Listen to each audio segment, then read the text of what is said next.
கொடைக்கானல் குணா குகையில் தவறான நுழைவுச் சீட்டை பெற்றுக்கொண்டு உள்ளே செல்ல முயன்றதால் ஏற்பட்ட தகராறில் மலேசிய பெண் சுற்றுலா பயணியை பெண் வனத்துறை அதிகாரி கன்னத்தில் அறையும் வீடியோ வெளியாகியுள்ளது.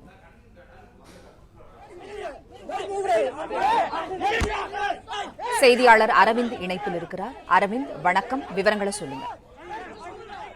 திண்டுக்கல் மாவட்டம் கொடைக்கானல் ஒரு சர்வதேச சுற்றுலா தலமாகும். இங்கு தினந்தோறும் தமிழகம் மட்டுமின்றி வெளிமாநிலம் மற்றும் வெளிநாட்டு சுற்றுலா பயணிகள் கொடைக்கானல் கால்நிலையை அனுபவிக்க தினந்தோறும் ஆயிரக்கணக்கான வந்து செல்வது வழக்கம்.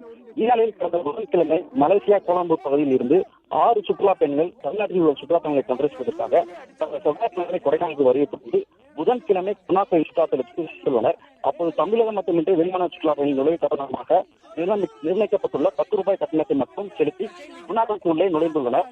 நுழைவு கட்டணத்தை மேட்டை தடுப்பு தற்காலிக பணியாளர் ஆய்வு செய்த போது சுற்றுலா பயணிகளிடம் எங்கிருந்து வந்துள்ளது என கேட்டதற்கு மலேசியாவில் இருந்து வந்துள்ளோம் என வெளிநாட்டு சுற்றுலா பயணிகள் தெரிவித்துள்ளனர். அப்போது வெளிநாட்டு சுற்றுலா பயணிகள் செல்ல நபர் ஒருவருக்கு நுழைவு கட்டணம் 100 ரூபாய் எனவும் நீங்கள் வெளிநாட்டு சுற்றுலா பயணிகளுக்கு நிர்ணயிக்கப்பட்டுள்ள நுழைவு கட்டணம் செலுத்த வேண்டும் என தற்காலிக வனப்பணியாளர் தெரிவித்துள்ளார். அதற்கு மலேசியா சுற்றுலா பயணிகளோ 100 ரூபாய் கட்டணம் செலுத்த வேண்டும் என எந்த பதவிகளும் இல்லை, 100 ரூபாய் என பதவி உள்ளதை காட்டுங்கள் என கூறியதாகவும், மேலும் நாங்கள் தமிழ் மொழி பேசுகிறோம், எதற்காக வெளிநாட்டு சுற்றுலா பயணிகள் நுழைவு கட்டணம் செலுத்த வேண்டும் என கூறியதாக சொல்லப்படுகிறது.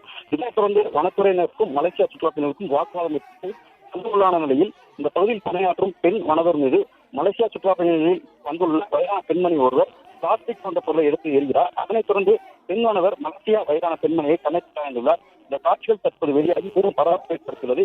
மேலும் கடந்த புதன்கிழமை வனத்துறையினரும் மலேசியா சுற்றுலா பயணிகளும் தனித்தனியாக கொடைக்கானல் காவல் நிலையத்தில் புகார் அளித்தனர். இதனையடுத்து இருவரும் சமாதானமாக சென்றதாக காவல்துறை சார்பில் தகவல் தெரிவிக்கப்பட்டுள்ளது.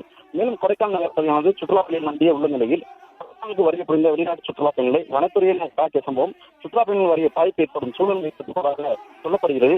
இதனையடுத்து மலேசியா சுற்றுலா பயணிகள் கன்னத்தில் அடைந்த பெண் வனவர் மீது மாவட்ட வனத்துறை அலுவலர் நடவடிக்கை எடுக்க வேண்டும் என பொதுமக்களுடைய கோரிக்கை எழுந்தது.